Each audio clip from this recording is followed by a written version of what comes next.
Australia's top end. Vast, wild, at times a dangerous land, extending from the Indian Ocean all the way across to the Pacific, a world away from the highly urbanised, capital-intensive south. Because it's so relatively empty, people describe it as a land of opportunity. So what is Northern Australia?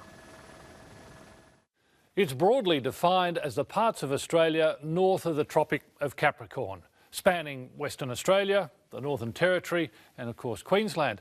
Approximately 3 million square kilometres, population about 1 million. It covers nearly half of mainland Australia. The Abbott government has pledged to develop it and has identified areas of need. The big five are infrastructure, agriculture, security, resources and of course politics. It's not the first time a federal government has eyed the north with dreams of development and shared national prosperity. So I declare the Ord River Diversion Dam open.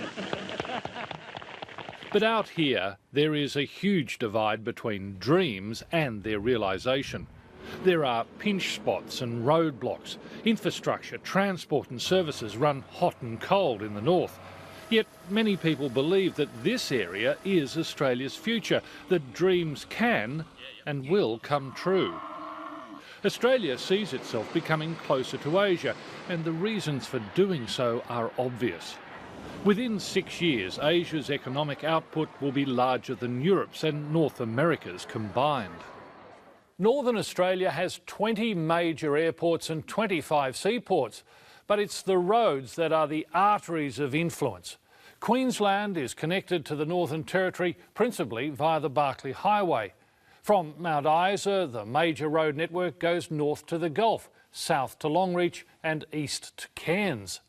The Northern Territory and WA are connected via the Victoria Highway, and the Great Northern Highway carries traffic, of course, from Perth to Port Hedland, on to Broome and eventually Darwin. But road conditions can vary depending on the season. The Bruce Highway north of Townsville is notorious, prone to flooding and under constant repair. In the wet season, roads in the top end can be impassable. But it's just not poor transport acting as a brake. Electricity can be hit and miss. 5 energy networks serve the big centres, but outside of these, towns and communities rely on standalone off-grid systems, mainly powered by diesel. And communications can be difficult. Mobile telephone coverage is variable, and companies are loath to increase coverage in areas where population levels are so sparse. Some of the transport problems could be overcome by rail, but it's easier said than done. The idea of creating one national freight network that would allow freight to be transported efficiently across borders and operate to a single set of rules was first proposed in 1898, 115 years ago.